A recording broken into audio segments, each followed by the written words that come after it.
साथियों, पाकिस्तान युद्ध हारने के बाद हारने का जश्न मना रहा है और जश्न इस तरह से कि आपको सुनकर भी हंसी आ जाएगी और आप कहेंगे कि क्या यही इस्लाम है।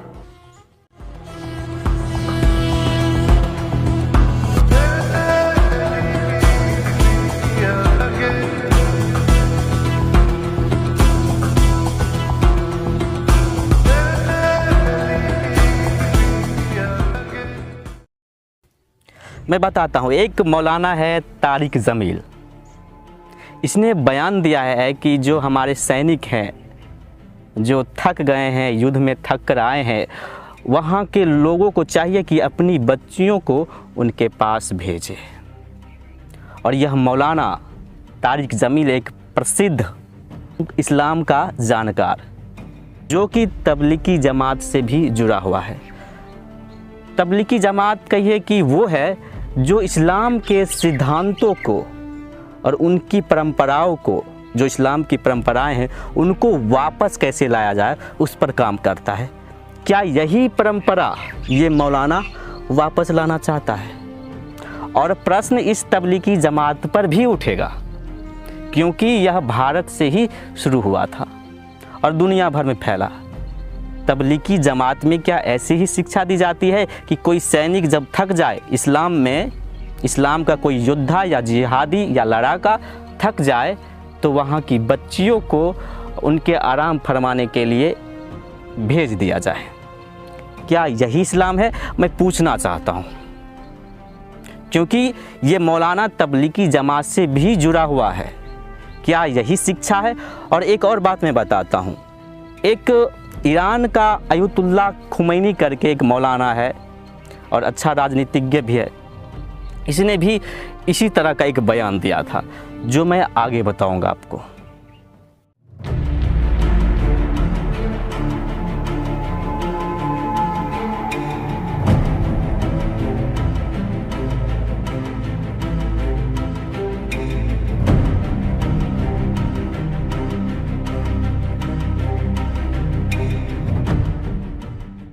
तारिक जमील की इस बात को सिद्ध करने के लिए मैं कुछ वर्ष पीछे जाता हूं। एक समय था जब सीरिया में गृह युद्ध चल रहा था। किसके सरकार के साथ? असद सरकार के साथ गृह युद्ध चल रहा था।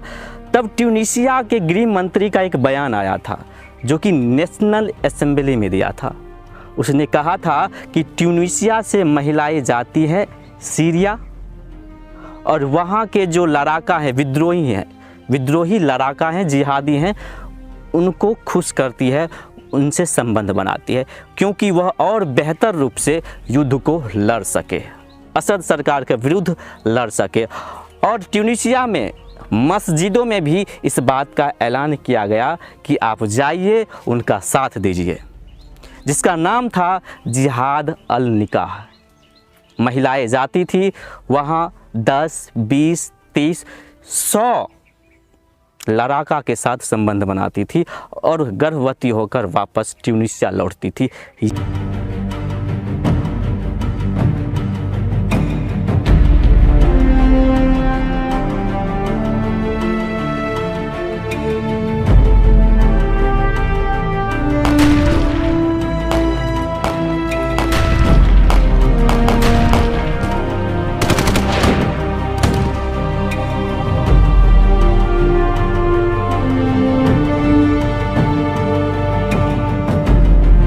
साथियों, जिहाद अल निकाह क्या है इसको समझिए।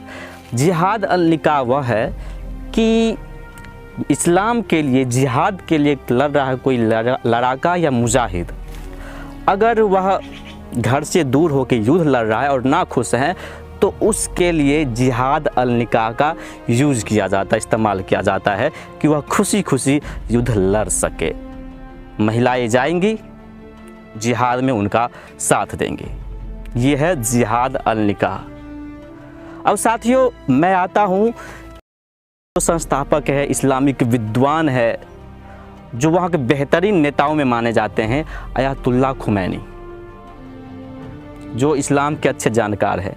इनका बयान सुनिएगा तो कहिएगा क्या यही इस्लाम है?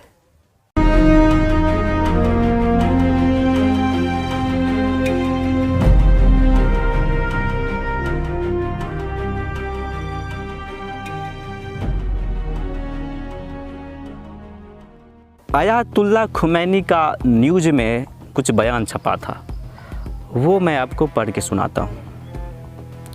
एक पुरुष अपनी शारीरिक इच्छाओं की संतुष्टि किसी नाबालिग लड़की से पा सकता है, हालांकि उसे लिंग प्रवेश नहीं करना चाहिए।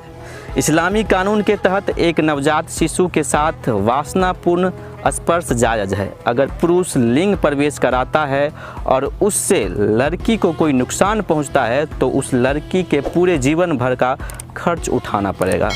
इस बातों का उल्लेख अल वसीला खंड 2 पृष्ठ 221 से 222 में भी है, ऐसा खुमैनी कहते हैं। आगे क्या कहते हैं? आयतुल्लाह खुमैनी आगे कहते हैं, लड़की के 9 साल के होने से पहले संबंध नहीं बनाना चाहिए, भले ही वह अस्थाई या अस्थाई निकाह ही क्यों ना हो। इसके अलावा अन्य तमाम हरकतें की जा सकती हैं, जिसमें कामुक टच, गले लगाना, पैरों के बीच में प्राइवेट पार्ट रगड़ना शामिल है। यहाँ तक कि ये सब किसी दूध पीती बच्चियों के साथ भी जायज़ है। ये इस्लाम के जानकार हैं और अच्छे खासे वहाँ के नेता हैं, उनका ये बयान है। अब इनका बयान और तारिक जमील का बयान ज़रा मिलाइएगा कि क्या यही इस्लाम है, और फिर विचार करिएगा कि पाकिस्तान की जो सेना है, जो मौलाना है, युद्ध हारने का जश्न इसी तरह से मनाते हैं।